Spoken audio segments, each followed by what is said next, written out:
1992年春天，时任福州市委书记习近平从人民日报上看到一篇题为古岭的文章，讲述了一对美国夫妇对中国一个叫古岭的地方充满眷念与向往，渴望故地重游而未能如愿的故事。文中主人公密尔顿·对加德纳生前是美国加州大学物理学教授，1901年随父母来到中国，曾经在福州古岭度过10年快乐的岁月。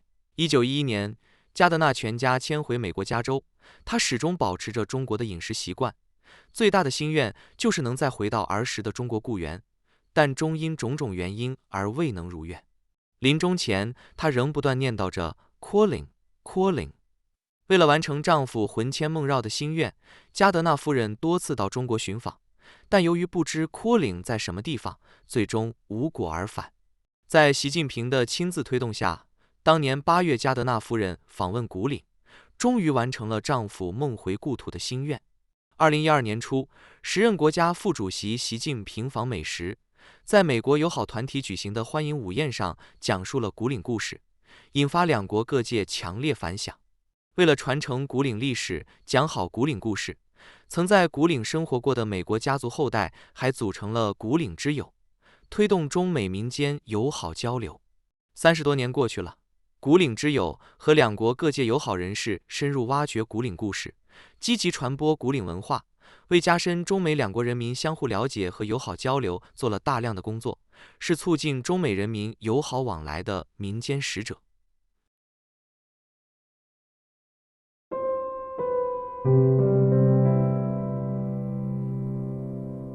The Kuliang story, it's not just one cared and the other didn't. It's that they both cared and looked after each other. It's peace, friendship, love, understanding, and respect. I'm Ellen McInnes. I am the head of the Kuliang Families Group.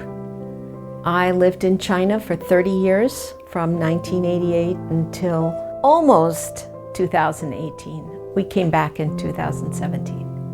So we had 30 years there in Nanjing, Beijing, Shanghai, and Chongqing. And we raised our daughters there. They were 9 and 7 when we went to China, and now they're in their 40s.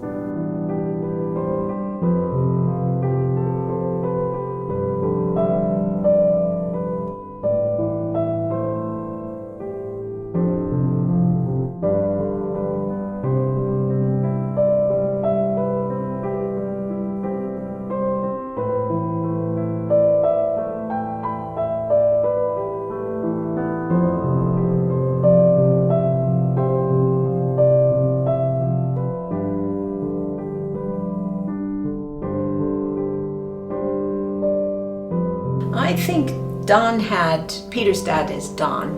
I think Don had a pretty big influence on us, but mostly, you know, he lived in Chinese areas until Peter was through high school.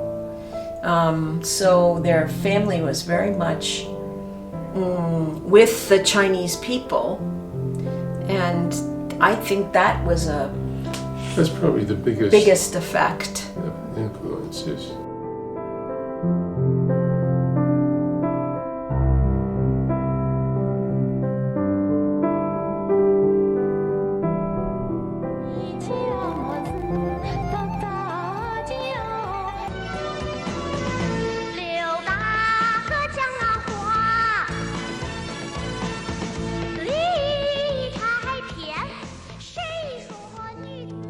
His enthusiasm for China was spread down to his children. Just like our enthusiasm for China spread to Aizhong, Aihua. They both picked that up. And then, of course, they carried it in their own way, television and other things.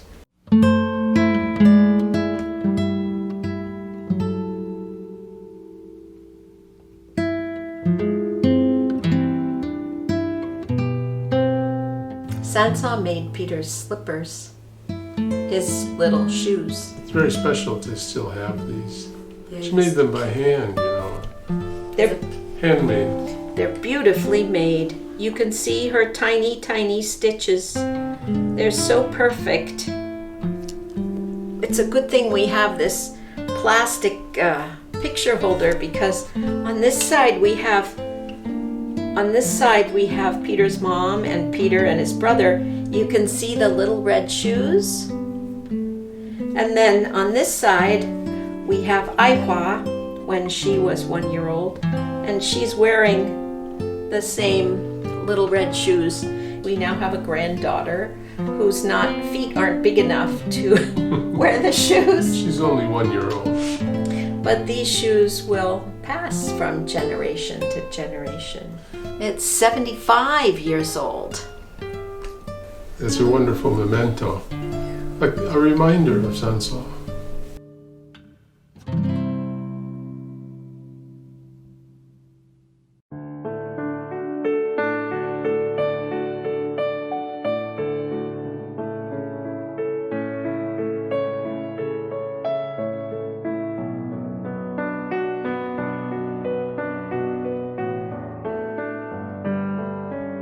Couldn't keep him home.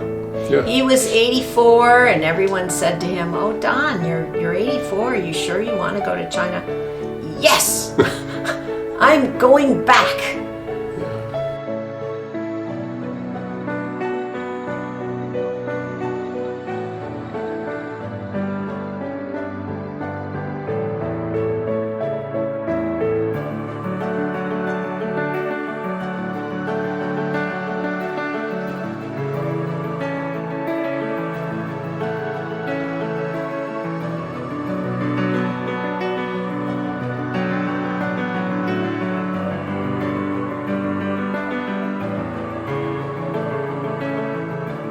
We started the work after we visited Kuliang.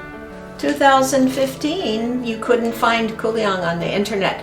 Maybe 20 sites had something that mentioned Kuliang. So I just started my research, and I just did as much research as I could, and finally I found the 1907 handbook to Kuliang with the map and the name list in it. And so then I knew, once I had a name list, I knew who I was looking for. So that was a big help. And once we had that, we knew a lot about Kuliang, because those old directories and handbooks have a lot of information about Kuliang and its history, what it was like, what they did. Important to say that when Ellen first began her interest in Kuliang, it's because that was part of my babyhood. But as she researched and as she met people, the true story of Kuliang and the people in Kuliang, the Chinese people and the foreigners, came out, and it was very exciting to see what they did. And that's really what has motivated Ellen, not just looking for a house or a pair of shoes, but actually looking at the people who lived there, what they did, and their relationship with China. In particular, the friendship and caring that was going both ways. I really hope that not just people to people have good relationships, but then the governments as well. Will be great.